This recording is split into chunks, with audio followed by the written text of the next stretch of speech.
preparar la charla de microbiota de las abejas pensando en alumnos de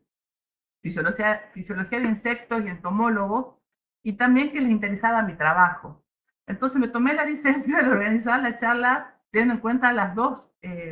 cosas que me comentaron. Como ya les dijo Karina, somos tocayas, yo soy química originalmente, pero siempre me gustó la microbiología y me formé en Cerela trabajando con bacterias lácticas asociadas al intestino de aves. Cuando me doctoré y ya instalé en Salta, empecé a evaluar la posibilidad de la presencia de bacterias lácticas en el intestino de la abeja melífera y así comencé mi trabajo de investigación. Un detalle interesante es que cuando uno piensa en la microbiota de cualquier ser vivo o de cualquier muestra, tenemos en cuenta la microbiología tradicional y podemos tener en cuenta también la microbiología actual. ¿Y qué quiero decir con esto? Que en la microbiología tradicional estamos pensando en microorganismos viables cultivables, que yo tengo una placa de Petri donde desarrollen las colonias, ya sean de bacterias, hongos o levaduras. Yo pueda tomar una colonia individual, llevarla a un caldo de cultivo, seguir trabajando en el laboratorio y si ese microorganismo está puro, puedo seguir haciendo más estudios. Tiene sus ventajas y desventajas, y en la microbiología actual, con todos los avances de metagenómica, toda la parte que se ha avanzado de secuenciación de ADN y demás, nos podemos independizar de cultivar el microorganismo, tomamos una muestra, por ejemplo, el contenido intestinal del intestino de la abeja melífera, y tener una idea de qué microorganismos se encuentran ahí. Es un estudio muy interesante, pero yo no siempre puedo aislar todo aquello que identifico o detecto que está presente. Entonces, por ese lado es que armé la charla pensando en microbiota de la abeja, y por otro lado sumé mi trabajo de investigación, que es tratar de desarrollar probiótico para abejas, así como en mi tesis doctoral yo pensaba en probiótico para aves. Como estoy con entomólogos y alumnos que estudian fisiología de insectos, seguro que saben mucho más que yo de esta parte. Yo acá les traje una fotografía de una reina de zánganos, y en este caso particular de una obrera, que está con el rol de pecoreadora. La abeja melífera es un insecto social,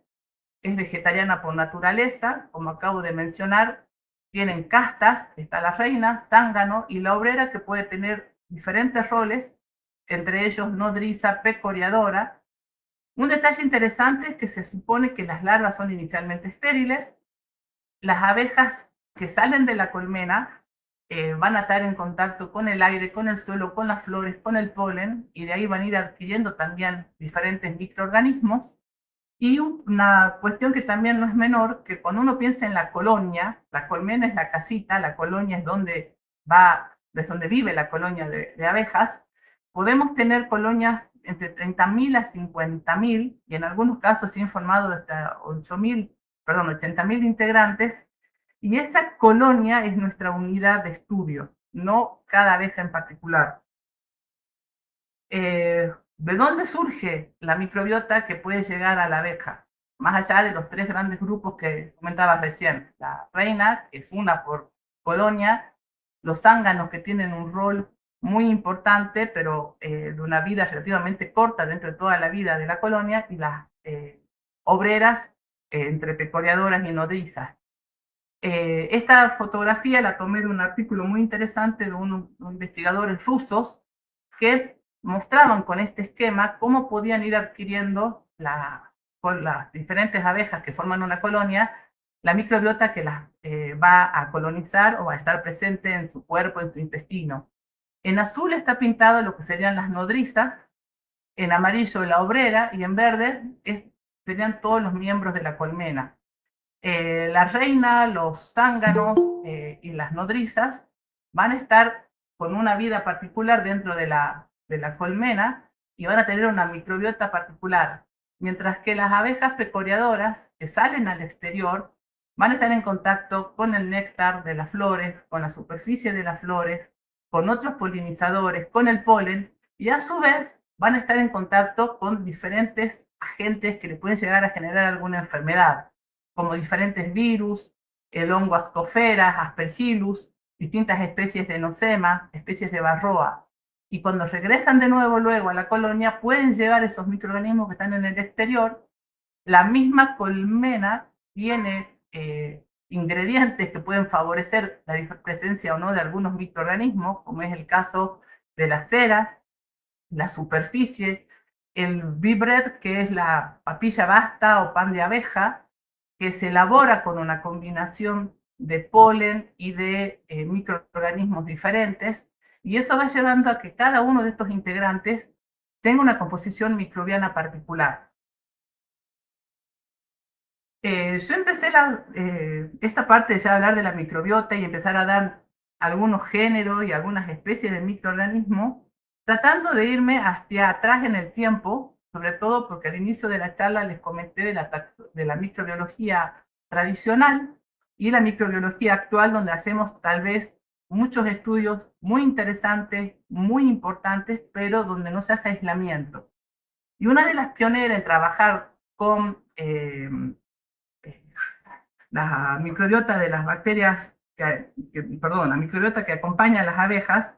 en Estados Unidos fue Gillian, que la vamos a ver a continuación, pero antes de ella estuvo este grupo en Francia que empezó desde los años 60 a analizar. En ese momento no se hablaba de extracción de ADN, de secuenciación masiva. Entonces, toda esta información que ustedes ven en esta transparencia está obtenida de haber hecho la técnica tradicional de utilizar diferentes medios de cultivo y ver qué microorganismos se desarrollaban.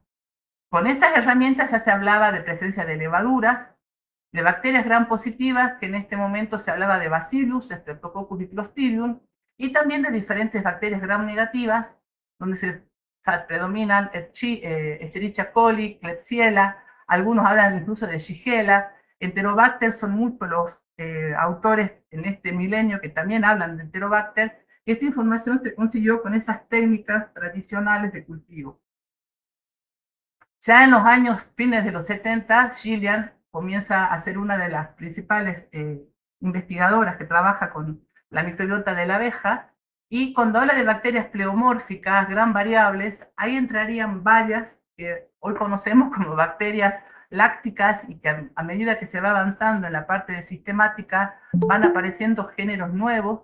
Lo que antes era un lactobacillus, ahora puede ser bombilactobacillus, por ejemplo. Plantean también la presencia de bacillus, la presencia de enterobacterias, y el grupo de Gillian también encuentra Escherichia, también encuentra Enterobacter, como ya te había informado investigadores,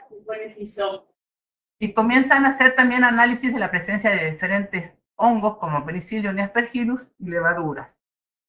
En el año 1997 es RADA, un grupo que está en Europa del Este, quien encuentra Lactobacillus y Bifidobacterium con técnicas de cultivo. Este otro grupo de Rusia también informa la presencia de Enterococcus, que no era una bacteria láctica tan fácilmente detectada, Bacillus pseudomonas, y ya en el año 2006, donde ya se comienzan a utilizar herramientas de biología molecular, se hacen estudios de la ecología microbiana, estos investigadores detectan la presencia de Lactobacillus, no de Enterococcus, y todo su análisis lo hacen sin hacer ningún aislamiento. ¿Acaso traigo una transparencia que también me pareció muy interesante, que salió en un artículo de este año, donde se tiene a la abeja melífera y se observa qué ocurre cuando se hacen estudios de su microbiota intestinal con técnicas que tienen cultivo y con aquellas que solamente hacemos extracción de ADN? Y si ustedes ven al final de la transparencia, cuando no se hace cultivo, tengo una información mucho mayor, aparecen algunos géneros y especies que se sabe que son propios de la abeja, podríamos decir hospedadores específicos de este insecto, y cuando se utiliza la técnica de cultivo, la información viene a confirmar la que yo ya les estaba mostrando, que decían autores sin tener tanta tecnología en ese momento, y comienzan a aparecer microorganismos que antes serían denominados gram positivo o lactobacillus, y ahora por ejemplo es Apilactobacillus cuncei, que parecería ser un microorganismo que siempre está presente en el intestino de la abeja. Hoy ya se sabe que en comparación con otros animales, la microbiota intestinal de la abeja melífera tiene una composición simple. Son entre 9 a 12 géneros los que están conviviendo en el tracto gastrointestinal. La mayoría se encuentra en el recto y en el ileum, y el clima, la nutrición, las distintas castas van a tener un impacto en la microbiota intestinal. En ese sentido, yo acá les presento resultados de análisis de la microbiota intestinal, teniendo en cuenta tanto ensayos donde se hace cultivo o es independiente del cultivo, y se observa que estos géneros son los que predominan y en menor número se encuentran estos otros. Acá quisiera resaltar que si uno mira la bibliografía, los artículos científicos que se han publicado en este milenio, en general hablan de Lactobacillus frim 4, Lactobacillus frim 5, que en general son bacterias lácticas homofermentadoras que van a utilizar las fuentes de carbono para producir fundamentalmente ácido láctico, pero no indican qué especies son. Ahí puede entrar, por ejemplo, Lactobacillus salivarius, que hoy se llama Lactobacillus salivarius. Ahí puede encontrarse el Lactobacillus johnsoni. Les hago este comentario porque cuando les cuento un poco mi trabajo de investigación, tuvimos una cierta resistencia porque parecería que el Lactobacillus johnsoni, o el que se denomina hoy Lactobacillus salivarius, no sería un habitante normal del intestino de la abeja, y nosotros acá en Salta lo hemos aislado, y si uno va a la bibliografía científica, esta expresión es bastante, diría yo, ambigua, porque no determina qué especies pueden estar involucradas. Una cosa interesante que quería comentarles es que la reina, que saben ustedes que es una por colonia, que puede vivir hasta 5 años, que no sale, salvo en alguna situación particular que se produzca un enjambrazón de la colmena donde vive, ya en el año 78 Gillian planteaba la presencia de bacillus, también informaba la micobiota, o sea, qué hongos, qué mohos la constituían, y estaba Alternaria, Penicillium y Aspergillus, y en este milenio, por eso puse la cita que ustedes ven al final, además de estos microorganismos se suman Lactobacillus, Bifidobacterium, pero los autores de esta época, así como en los años 70 y 80, llegan a la conclusión de que la microbiota que tiene la reina está fuertemente influida por el consumo o los nutrientes que ella consume, donde está fundamentalmente la jalea real. Ustedes saben que tiene además propiedades para la salud como antioxidante o antimicrobianas, y esta dieta hace que sean pocos los microorganismos que pueden habitar el tracto gastrointestinal. Además, se ha observado que estos géneros bacterianos, si están presentes, colaboran con la longevidad de la reina, porque una obrera, según qué época del año nos encontremos, como mucho vive 30, 40 días, los zánganos también viven semanas, pero la reina vive años. Y un poco al explicar su longevidad está asociado a esta microbiota, y también estos microorganismos son muy importantes en la tarea o en su eh, función reproductiva. Vuelvo a decir esto porque cuando muestra algunos resultados que nosotros tenemos, sin haber hecho un análisis más fino, hemos observado el estímulo de la postura en la reina por administrar un lactobacillus a la colonia. Este otro gráfico también me pareció interesante porque así como hablamos un poco de la reina y que tiene una microbiota especial y que su alimento es el que la define y también le da una serie de características particulares a la reina como una buena eh, función reproductora y longevidad, en el caso de las obreras, que son las que van a salir al exterior y que además pueden cumplir diferentes funciones de pecoreadora, de nodriza, la microbiota es relativamente diferente. Se observa que en el caso particular de nodrizas predomina el lactobacillus. Ustedes saben que las nodrizas tienen, entre otras funciones, alimentar a las larvas, y eso colabora también con la microbiota que va a tener la larva y con la fortaleza que tenga ese futuro insecto. Nuevamente, este otro autor va a plantear la presencia del Lactobacillus frim 4 y frim 5. Esa, le vuelvo a insistir, así como se es tan específico y se dice Friskella perrara, Snogracella albei, al decir Lactobacillus frim 5 puedo estar teniendo un gran número de especies, y desde el año 2020 el género Lactobacillus ha tenido un cambio en el nombre, entonces ya no serían tal vez solo Lactobacillus, puede ser, por ejemplo, Lactobacillus, Lactobacillus, y así podemos continuar. Sería muy interesante que aquellos investigadores que tienen herramientas de biología molecular traten de llegar a una clasificación, una identificación un poco más exacta, porque esta que ustedes están viendo acá yo la encuentro incompleta. Bueno, eso sería como un pequeño pantallazo de cuál es la microbiota que estaría presente en la abeja melífera. Traté de presentarles información de aquellas que tienen que ser cultivadas y que se ha obtenido la información a través de las técnicas tradicionales, y luego lo que se ha avanzado en este milenio gracias a toda la parte del desarrollo de las diferentes herramientas de genómica. En nuestro caso en particular acá en Salta, yo trabajo en el laboratorio de bacteriología aplicada, y como la expresión es bacteriología aplicada, debo tener un microorganismo particular que tenga alguna característica particular para que yo pueda decir esa propiedad que estoy observando es debida a este microorganismo. Nosotros en el año 2011 publicamos este artículo luego de batallar un poco, porque hasta ese momento no había demasiada información donde se planteara la presencia de especies diferentes a las que ustedes están observando o vieron en las transparencias anteriores, y habíamos trabajado no solo con el intestino de la abeja, sino que también habíamos hecho búsqueda de bacterias lácticas en el pan de abeja, además de en la miel. También nos dedicamos al género Bacillus, que fue uno de los géneros con los que empecé a trabajar desde el año 2004. Bacillus, ustedes ya vieron en las transparencias anteriores por sus características, es una bacteria gram positiva que esporula, se encuentra en el aire, en el suelo, en el ambiente, fácil en las flores, puede estar en el polen, tiene muchas vías para ingresar desde el exterior al interior de la colonia, de la colmena y de ahí a la miel. También hicimos análisis con un grupo de Mar del Plata, el grupo del doctor Eguara, Porrini, Garrido, quizás ustedes los conocen, a Martín, también Daniel Matías Maggi, que son biólogos que trabajan con insectos sociales,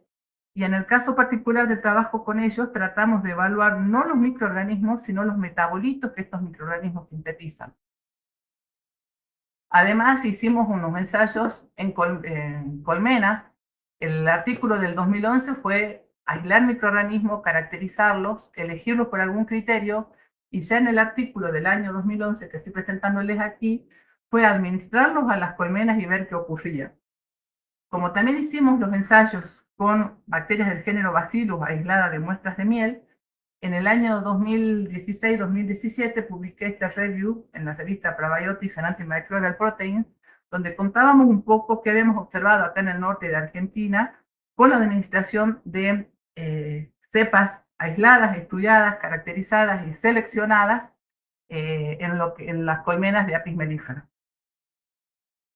Una cosa interesante es que la microbiota de las abejas, pasa algo similar con el ser humano o con otros animales, se va a ver, perdón, la salud de las abejas se va a ver fuertemente afectada por su microbiota. Cuando se produce una disbiosis, esto es un desequilibrio, y algunos de los microorganismos, géneros, especies que yo les estuve mostrando antes, por algún motivo su número sube o baja, eso se traduce en algún problema de salud, puede producir que la abeja no se nutra bien, no tenga la longevidad que se esperaba, cuando sale al exterior la obrera como pecoreadora no regrese con la cantidad suficiente de nutrientes, pero no son los únicos factores. También las enfermedades, como nos afectan a los seres humanos, afectan a los insectos. En el caso particular de las abejas se ve afectada por virus, por bacterias, por protozoos, por ácaros, por hongos, y se comienzan a sumar algunas acciones que hacemos los seres humanos,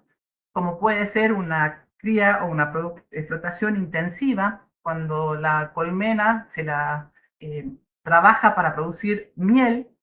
y se lo hace en forma intensiva. No es lo mismo la abeja que está tranquila armando una colmena en el campo a cuando tiene una interacción permanente con el apicultor que puede llevar a situaciones de estrés, y eso modifica la microbiota y eso favorece las enfermedades.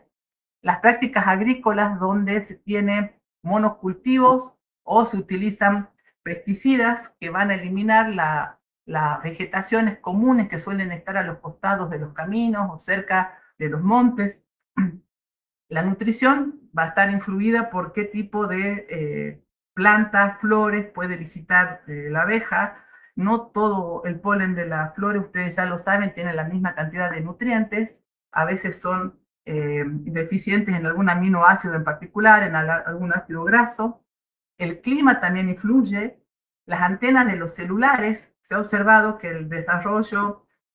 tan grande que tenemos este último milenio de compañías de celulares, instalación de antenas, a las abejas las desorienta y a veces les impide que regresen a su casa, a su colmena, y eso lleva en algunos casos tal vez a despoblar una colmena.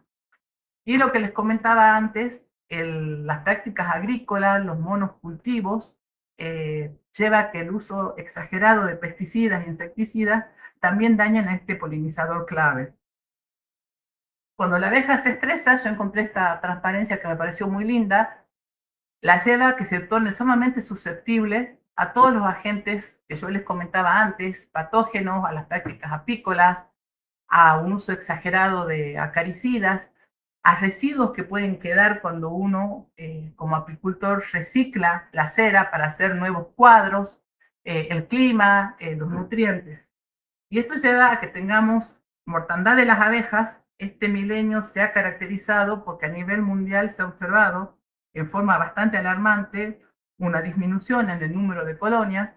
y me pareció muy buena esta transparencia, que si nosotros nos morimos, ustedes se irían con nosotros, porque a veces no valoramos algo tan pequeño como un insecto, que no es la única polinizadora, pero quizás sea una de las que más se utilizan, más allá que nosotros, además de su rol de polinizador, aprovechamos mucho la miel. Argentina es uno de los principales productores y exportadores de miel, siempre nos hemos encontrado en los primeros lugares, como mucho nos fuimos al cuarto, quinto lugar, pero ahora estamos entre el segundo productor y el tercer exportador. Eh, una cosa interesante es que el argentino está ubicado a nivel mundial dentro de los primeros como exportador y productor, pero no somos buenos consumidores de miel, sería bueno que cambiáramos esos hábitos. Y todo esto que yo les estuve presentando fue lo que nos llevó hace ya casi 20 años a pensar alternativas para poder ayudar a este insecto frente a todos estos embates que generan estrés y tal vez estas pérdidas de colonia. Como yo había trabajado con probióticos en mi tesis doctoral para el desarrollo de probióticos para aves de corral, teniendo en cuenta ese concepto, lo pensé para abejas, y lo primero que hicimos fue tratar de buscar bacterias lácticas, que era el género bacteriano o los géneros bacterianos con los que yo trabajaba. Quizás ya lo saben, no sé bien quiénes más se han sumado a la audiencia, pero un probiótico es un conjunto de microorganismos, puede ser uno solo, puede ser más de uno, que tienen que estar vivos, viables, cultivables, y cuando son administrados en cantidades adecuadas,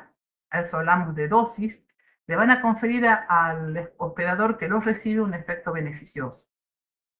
Según cuál sea el hospedador, vamos a ver qué efecto vamos a analizar o vamos a cuantificar para saber si la administración de este cultivo particular puede generar realmente un efecto beneficioso.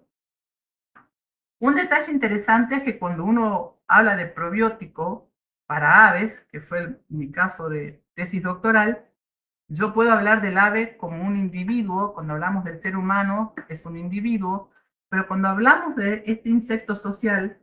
nuestro individuo no es una abeja, sino que es la colonia. Y acá en particular les presento la colonia dentro de una colmena una colmena tipo Langston. Entonces, cuando tuvimos que empezar a trabajar, el primer paso fue tomar muestras. Yo no tenía mucha experiencia para trabajar con abejas, soy química de origen, me encanta la biología, por ahí uno es amateur, pero una cosa es la idea en el papel y el lápiz y después llevarlo a la práctica. Una de las cosas que hay que hacer es tomar las muestras a campo. Acá les traigo una fotografía de cómo procedimos. Estas fotos son en particular en Santa Fe, las tomé de una tesinista que hizo su trabajo final para una tecnicatura que hay en la UNL. Hay que protegerse fuertemente porque algunos como yo somos alérgicos a la picadura de la abeja, y una vez que uno consigue abrir la colmena, tomar un cuadro con cuidado, toma las abejas y las transporta al laboratorio. En este momento, si uno exagera con las condiciones de higiene, tampoco es muy bueno, porque el cuadro está en contacto con el ambiente donde están los microorganismos si es importante llevar un recipiente estéril para evitar introducir más microorganismos y tratar de solamente estudiar, recuperar aquellos que están asociados a la abeja y a su ambiente.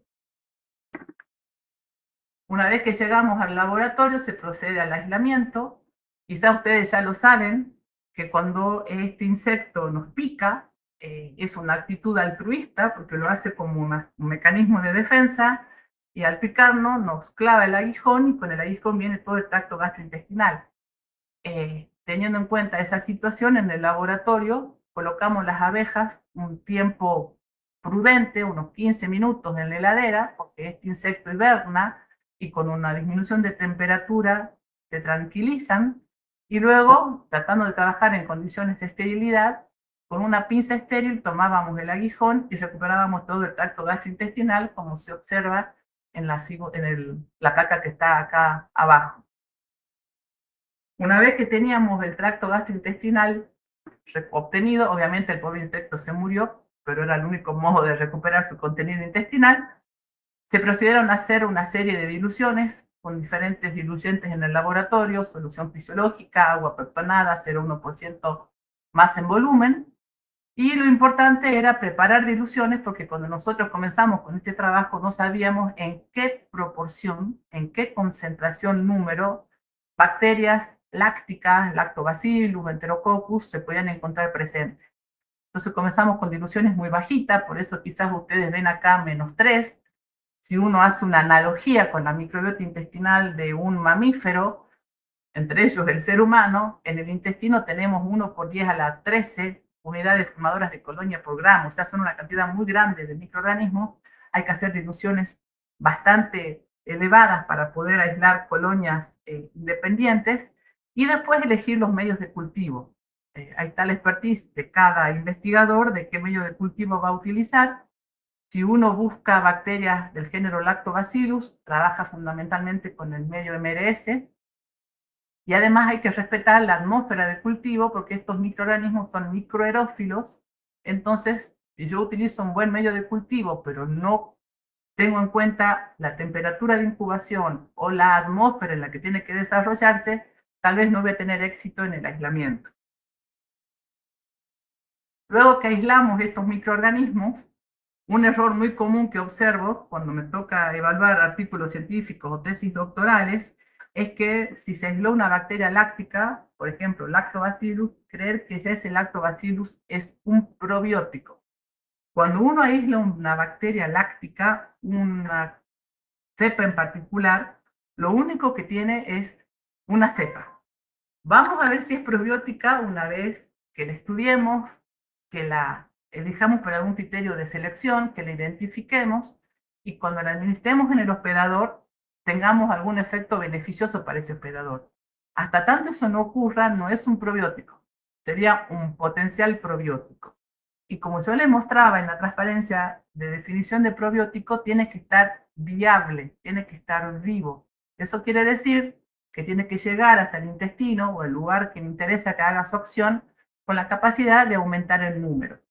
Hoy en día hay un concepto muy interesante que es postbiótico, donde se ha observado que algunas partes de una célula bacteriana, algunos metabolitos, también pueden tener un efecto positivo, beneficioso en el hospedador. Y no necesariamente tiene que estar viable. Pero en particular yo acá les estoy presentando resultados de microorganismos que consideramos probióticos para la abeja.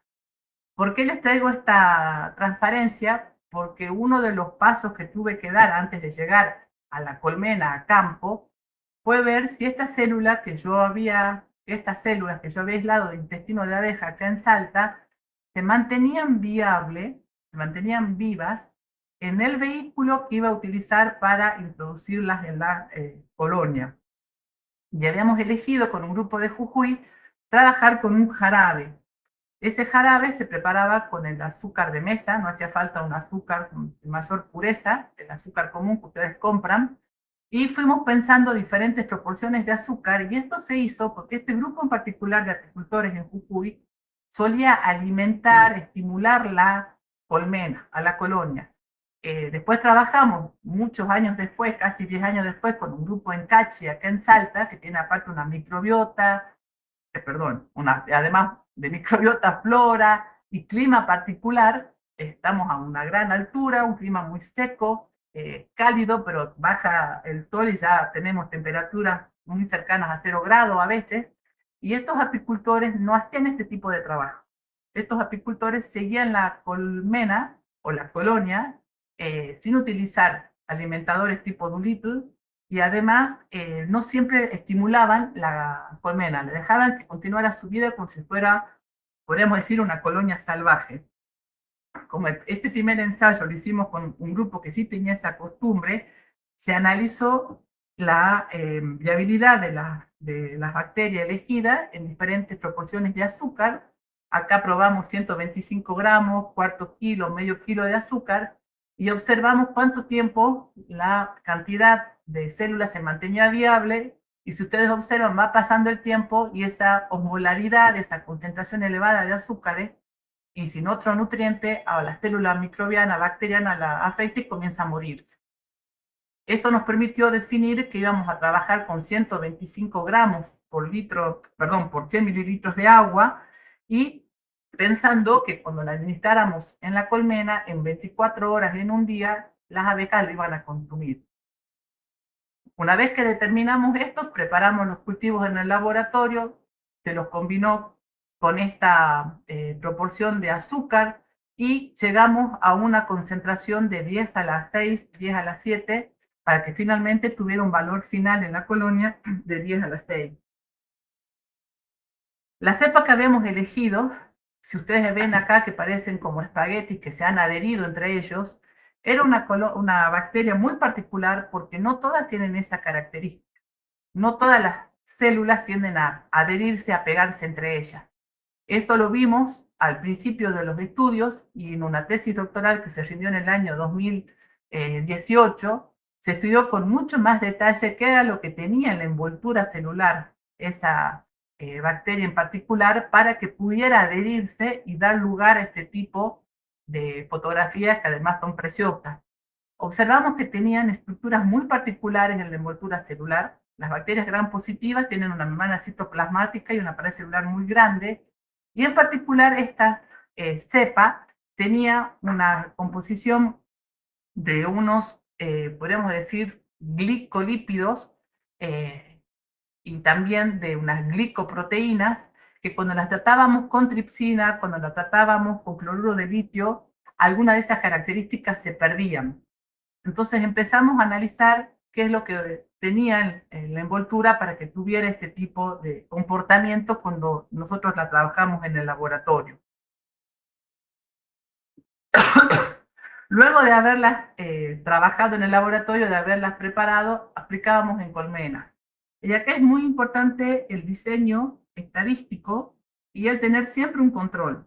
Nosotros teníamos, como eran varios tratamientos, 5 colmenas que solo recibían el agua con azúcar, sin ningún microorganismo, y otras colmenas que recibían el agua, el azúcar más las bacterias. Se decidió trabajar de este modo porque, conversando con los apicultores, nos habían comentado que el hecho de ir a la colmena, abrirla, sacar los cuadros, significaba un estrés. Y ya vimos que el estrés modifica la microbiota y modifica la salud de la abeja. Entonces se decidió que tanto las control como las tratadas iban a ser igualmente perturbadas, solamente que una recibía el jarabe de azúcar y agua y la otra tenía el microorganismo incorporado. Acá queríamos mostrarles cómo se comportaba la cría operculada, y este es el caso de la cría operculada en el tratado. Ustedes saben que la abeja comienza a colocarlo y lo va haciendo como una forma elíptica, y esto es al mismo tiempo, esta era la foto que pasaba en el control y la que teníamos en el tratamiento. Para este primer artículo, que es el del 2011, con el grupo de Jujuy con el que trabajábamos, se diseñó un programa de computación donde se sacaban fotos y se pintaban las áreas. Entonces teníamos una idea del área de cría abierta, de cría operculada, como para tratar de cuantificar un poco más lo que ya las fotografías nos iban informando de lo que ocurría en los grupos que eran control y el grupo tratado. Otro de los estudios que hicimos fue ver cómo impactaba en la microbiota intestinal. Y acá pongo un asterisco y también un llamado de atención para nuestro grupo, porque hubiera sido muy interesante si además de hacer las técnicas tradicionales de cultivo, utilizar medios de cultivo, llevar estufa, contar colonias, hubiéramos tenido técnicas de metagenómica o de biología molecular, porque se sabe que el número o la proporción de géneros y especies que son cultivables es muy pequeño. No es fácil en el laboratorio tratar de generar el ambiente que los microorganismos tienen in situ, en el intestino, en el buche, donde se encuentran, porque no están solos, es muy raro un cultivo axénico, un cultivo puro en la naturaleza, interactúa con el ambiente, la presencia de otro género, de otra especie, la puede mantener viva a la bacteria A, y si yo no puedo simular eso en el laboratorio, no lo voy a poder cultivar y no la voy a poder tomar a la colonia, como les decía antes, llevarla a un caldo y poder seguir trabajando. Entonces, estos estudios los hicimos solo una vez, son incompletos, porque acá tenemos solamente las viables cultivables y en un medio de cultivo particular no llegamos a caracterizar cada colonia que creció para saber si eran todas del mismo género y de la misma especie, y como notamos que era un trabajo que estaba incompleto, no lo continuamos haciendo y analizamos otro efecto u otro parámetro para ver qué hacía la bacteria que habíamos elegido en la colonia de la abeja melífera. Uno de los detalles interesantes que observamos, que no lo habíamos esperado, fue que las abejas, las colmenas que habían sido tratadas, tenían cuadros como estos con miel, y cuando se hizo la cosecha, tratamos de que los apicultores hicieran la cosecha de las colmenas control, separada de las colmenas tratadas, y comparar cuántos kilos de miel habían obtenido en cada caso. Y observamos que cuando se hacía ese tipo de tratamiento, cuando administrábamos una vez al mes, había que ir al apiario, tratarlas, manipular las colmenas control, que íbamos a tratar, administrar, en este caso de esta cepa, el Lactobacillus johnsoni, PRL 1647, en una concentración de 1 por 10 a la 5, no era una concentración elevadísima. No se utilizaron sustitutos proteicos ni suplementos energéticos. Las colmenas se trataban tal cual se hace siempre, y notamos primero que había una mayor cantidad de abejas. Entonces eso significa una estimulación de la postura de la reina. Se observaron que las abejas tenían una vida más larga, pasaban mejor la invernada, y como plus una mayor producción de miel. Fuimos los primeros a nivel internacional de publicar datos donde administrar una bacteria a una colmena generaba un mayor rendimiento de miel, porque hasta ese momento se estaba trabajando con la característica más bien ecológica, la presencia de diferentes microorganismos, conocer cuál es la microbiota, el microbioma de la abeja, y no se había llegado a administrar un cultivo particular específico y ver el impacto en miel.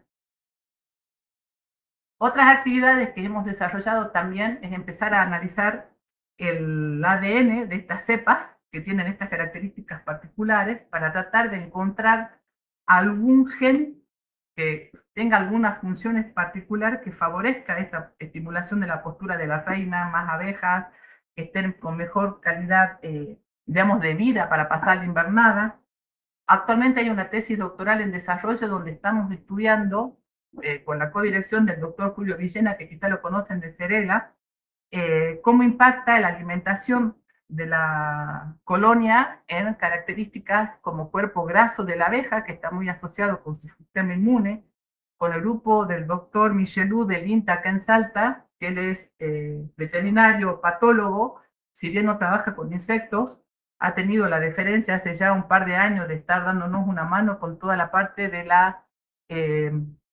características histológicas del intestino de la abeja, y hemos notado resultados, hemos notado características muy interesantes cuando la abeja ha recibido la bacteria, cuando ha recibido la bacteria muerta, pensando en un postbiótico, y el grupo control. No traigo más información porque esta tesis, si todo va bien, se estaría rindiendo el año que viene y el tesista sería quien tendría que dar más detalles. Y también estamos analizando qué ocurre con la miel, porque como no era nuestra intención evaluar este producto de la colmena, sino saber primero si la abeja iba a querer consumir nuestra bacteria. Nos sorprendimos cuando la consumía y después teníamos esta cantidad grande de abejas, estímulo de la postura de la reina y mayor producción de miel. Y cuando publicamos un artículo, uno de los evaluadores nos preguntó, ¿y qué pasa con la miel? Entonces empezamos a hacer análisis estos últimos años de características físico-químicas, ver si es diferente la miel que recibe la bacteria de las colmenas controles. Con un grupo de Jujuy, donde está la doctora Karina Sánchez, hicimos análisis palinológico para ver si había diferencia. Y con la doctora Torres de acá de la UNSA, que es una investigadora asistente que trabaja en mi grupo, estamos analizando si hay diferencias en las actividades antimicrobianas de la miel que procede de una colmena tratada de una que no está tratada. Tampoco voy a revelar demasiado porque tenemos artículos que están en redacción, pero hemos notado algunas características muy interesantes. No impactaría en la actividad antimicrobiana de la miel, porque sería una pena. Sabemos que la miel per se tiene algunas propiedades muy beneficiosas para el ser humano, pero sí hemos notado algunos cambios en los contenidos de algunos flavonoides y que tienen propiedades también antioxidantes. Para ir cerrando, porque me dieron una hora y yo puedo seguir hablando, les quería comentar que yo soy miembro de la Asociación Argentina de Microbiología. En particular participo de la filial NOA, que tiene actualmente en la dirección de la doctora Guadalupe Vizoso Pinto, y estoy en la revista Argentina de Microbiología como editora en jefe. La revista Argentina de Microbiología este año ya tiene un factor de impacto de 2.1. Sería muy bueno que los argentinos la valoremos un poco más y si tenemos trabajos de investigación, tratemos de enviarlo para que la revista crezca y su factor de impacto siga creciendo.